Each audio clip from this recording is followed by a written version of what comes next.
Article 4, Freedom from Slavery and Servitude.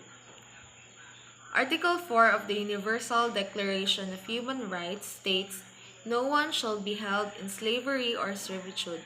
Slavery in the slave trade shall be prohibited in all their forms."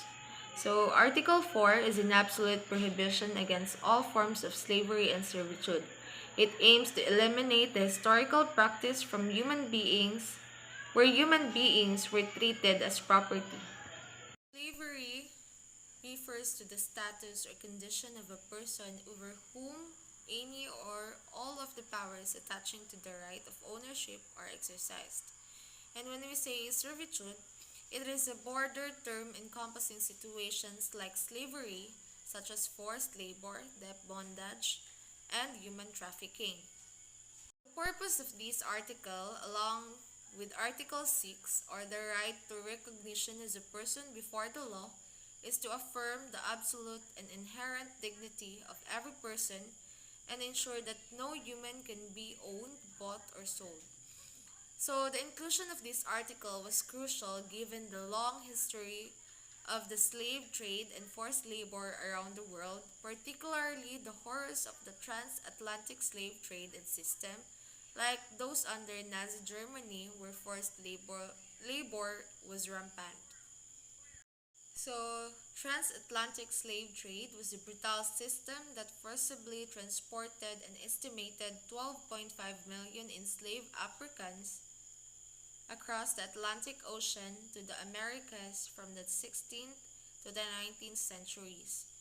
It was the largest long-distance forced movement of people in history, driven by European demand for labor to produce cash crops like sugar, tobacco, and cotton on large plantations in the Americas.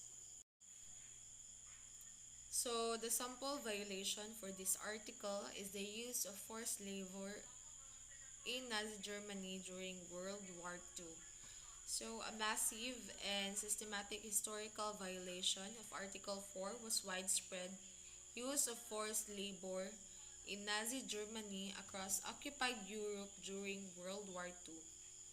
So, the Nazi government established a massive system of forced labor to fuel its war machine and run its concentration and extermination camps. An estimated 12 to 20 million foreign nationals were forced into slavery by Germany at various times. So, in this systematic recruitment, people from occupied territories, including Poland, the Soviet Union, France, and the Netherlands, were rounded up, often against their will, and transported to Germany to work in factories, farms, mines, and construction sites. So, these concentration camps was a place of extreme brutality where the SS implemented a deliberate policy of extermination through labor.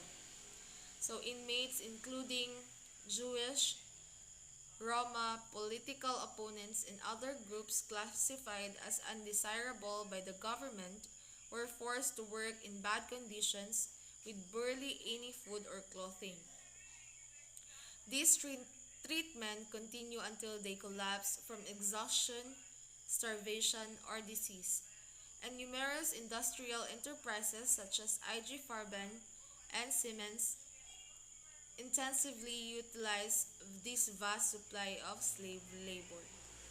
So these individuals were entirely deprived of their legal status and rights. They received no compensation for their labor, were compelled to work against their will, and faced random brutality and execution. So now, how does it violates Article 4? So the Nazi forced labor system was a violation of Article 4 because first, it constituted slavery and servitude. So the victim has zero control over their lives or work and were forced to labor under threat of extreme violence or death and were treated as disposable property of the state or private corporation. Second is, it prohibited the slave trade in all forms. So the forced recruitment, transportation, and allocation of workers to various companies and camps effectively constituted a modern form of slave trade. Last, it denied fundamental freedom. The system completely denied personal liberty and human dignity, explicitly treating the victims in subhuman resources or as subhuman resources for exploitation.